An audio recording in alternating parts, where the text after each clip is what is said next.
NCERT द्वारा प्रस्तुत है कहानी കൺസ്യൂമർ പ്രൊട്ടക്ഷൻ. രാമു തൻ്റെ കൃഷിത്തോട്ടത്തിൽ സങ്കടപ്പെട്ട് നിൽക്കുന്നത് കണ്ടാണ് ബാലൻ മാഷ് അതുവഴി ചെന്ന് രാമുവിനോട് കാര്യമന്വേഷിച്ചത്. താൻ കൃഷിയാവശ്യത്തിനായി വാങ്ങിയ പുതിയ മോട്ടോർ പ്രവർത്തിക്കുന്നില്ലെന്നതായിരുന്നു രാമുവിൻ്റെ സങ്കടം. 1 വർഷം ഗ്യാരണ്ടി എന്നാണ് വാങ്ങിയപ്പോൾ കടക്കാരൻ പറഞ്ഞത്. എന്നാൽ 3 മാസമായപ്പോഴേക്കും 3 തവണയാണത്രേ മോട്ടോർ കേടായത്. കമ്പനിയിൽ അറിയിച്ചപ്പോൾ ടെക്നീഷ്യൻ വന്നു റിപ്പയർ ചെയ്തിട്ട് പോവും, പിന്നെയും കേടാവും. ഇപ്പോൾ ദാണ്ടെ വീണ്ടും. പാവം രാമുവിൻ്റെ വിളകൾ കരിഞ്ഞു തുടങ്ങി. രാമു, നിനക്ക് ഈ മോട്ടോർ മാറ്റി പുതിയൊരു മോട്ടോർ തരാൻ കടക്കാരനോട് പറയരുതോ? 1 വർഷം ഗ്യാരണ്ടി ഉള്ളതല്ലേ? അത് ശരിയാണ് മാഷേ, പക്ഷേ അവർ പറയുകയാ എൻ്റെ കുറ്റം കൊണ്ടാണ് കേടായത് എന്ന്. ടെക്നീഷ്യന്മാർ വരുന്നതിനും ഞാൻ പണം കൊടുക്കണം. എനിക്കിനി വയ്യ, രാമു മാഷോട് സങ്കടത്തോടെ പറഞ്ഞു.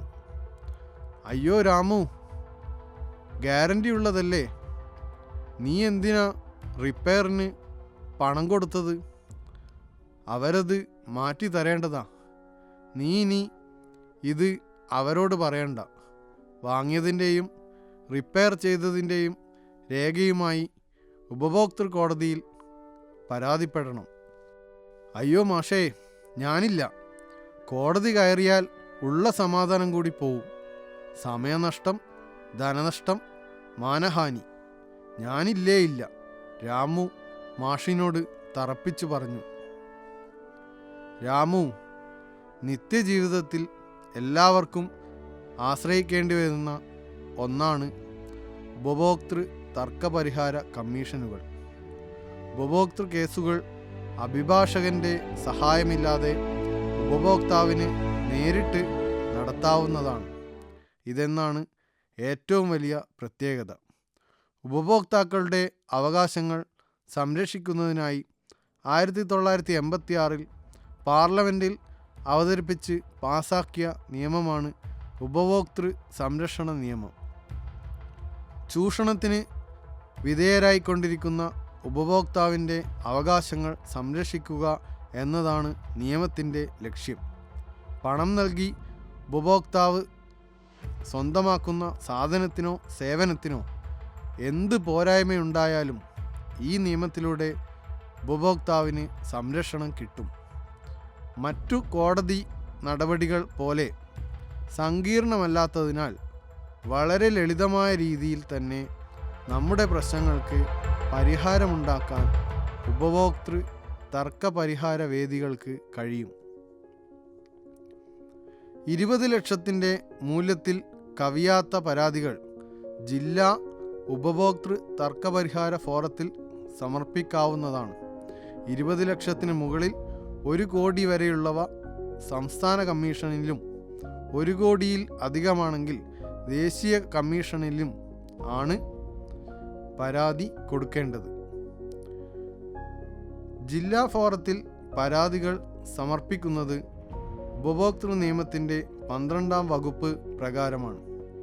പരാതിക്ക് ആസ്പദമായ സംഭവം ഉണ്ടായ സ്ഥലത്തോ കച്ചവടക്കാരൻ താമസിക്കുന്ന സ്ഥലത്തോ സ്ഥാപനത്തിൻ്റെ ശാഖ പ്രവർത്തിക്കുന്ന സ്ഥലത്തോയുള്ള ഉപഭോക്തൃ തർക്കപരിഹാര ഫോറത്തിലാണ് പരാതി സമർപ്പിക്കേണ്ടത്. പരാതി വെള്ളക്കടലാസിൽ എഴുതി നൽകിയാൽ മതിയാകും. പരാതിക്കാരൻ്റെയും എതിർകക്ഷിയുടെയും വിലാസം രേഖപ്പെടുത്തിയിരിക്കണം. സാധനങ്ങൾ വാങ്ങിയതിൻ്റെ വിശദാംശങ്ങളോടൊപ്പം ഉപഭോക്താവിന് തർക്കമായിട്ടുള്ള കാര്യമെന്താണെന്ന് പരാതിയിൽ രേഖപ്പെടുത്തണം. വളരെ വേഗത്തിലും ലളിതമായ നടപടിക്രമങ്ങളിലൂടെയും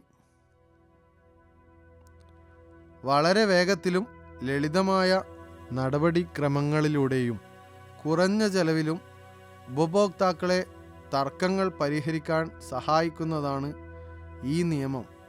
ദേശീയ തലത്തിൽ ദേശീയ ഉപഭോക്തൃ തർക്ക പരിഹാര കമ്മീഷൻ, സംസ്ഥാന തലത്തിൽ സംസ്ഥാന ഉപഭോക്തൃ തർക്ക പരിഹാര കമ്മീഷൻ, ജില്ലകൾ തോറും ജില്ലാ ഉപഭോക്തൃ തർക്ക പരിഹാര ഫോറങ്ങൾ എന്നിങ്ങനെയാണ് ഇതിൻ്റെ പ്രവർത്തനം. ബാങ്ക്, ധനകാര്യ സ്ഥാപനങ്ങൾ, ഇൻഷുറൻസ്, ട്രാൻസ്പോർട്ട്, ടെലിഫോൺ സർവീസ്, ഡോക്ടറുടെ സേവനം, വക്കീലിൻ്റെ സേവനം, ജലവിതരണം, വിദ്യാഭ്യാസ സ്ഥാപനങ്ങൾ, ഫ്ലാറ്റ് നിർമ്മാതാക്കൾ, Indian railway, travel agency, hotel, postal service, electricity board, courier service തുടങ്ങിയ സർവീസുകളെല്ലാം ഈ നിയമത്തിൻ്റെ പരിധിയിലുള്ളതാണ്. നമ്മൾ പരാതി നൽകിയാൽ എതിർ കക്ഷികൾക്ക് ഉപഭോക്തൃ ഫോറം നോട്ടീസ് അയക്കുകയും 30 ദിവസത്തിനകം മറുപടി ബോധിപ്പിക്കുകയും ചെയ്യണം. മറുപടി ലഭിച്ചാലും ഇല്ലെങ്കിലും തുടർന്ന് തർക്ക വിചാരണക്കായി തീയതി നിശ്ചയിക്കുകയും പരാതിക്കാരൻ്റെയും എതിർകക്ഷിയുടെയും ഭാഗം കേട്ട് തെളിവ് രേഖപ്പെടുത്തുകയും ചെയ്യും. 3 മാസത്തിനകം പരാതികളിൽ തീർപ്പ് കൽപ്പിക്കണമെന്നാണ് നിയമം. മാഷിൻ്റെ ഈ വാക്കുകൾ കേട്ടപ്പോൾ രാമുവിന് പുതിയ ഉണർവുണ്ടായി. അവൻ ഉടൻ തന്നെ ഒരു വെള്ളക്കടലാസ് എടുത്തു പരാതി എഴുതാൻ തുടങ്ങി. ഉണരൂ ഉപഭോക്താവേ, ഉണരൂ.